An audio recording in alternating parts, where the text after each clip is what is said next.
marciapiedi fuori dagli spazi, mettendo in difficoltà il passaggio degli autobus. Se il sindaco Giordani non tiene alta l'attenzione sul salotto buono della città, il pericolo è quello di trovare nuovamente auto parcheggiate ovunque e sarebbe il caos.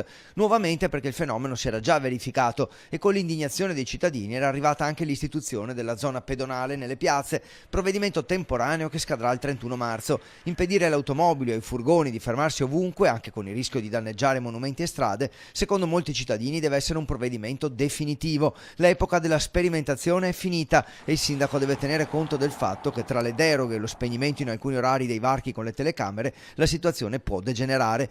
Ne va della vivibilità del centro che alla sera può trasformarsi in caos. E non parliamo solo delle piazze ma anche di altre vie centrali come via San Francesco, via del Santo, via Zabarella, oltre alla zona del Duomo. In piazza delle Erbe, proprio sotto le finestre del municipio, il fenomeno è più evidente. L'amministrazione dovrebbe ripristinare ad esempio i paletti in ferro che impedivano il parcheggio lungo il perimetro della piazza, studiare altri provvedimenti ovviamente senza svuotare il centro che deve rimanere a disposizione di tutti.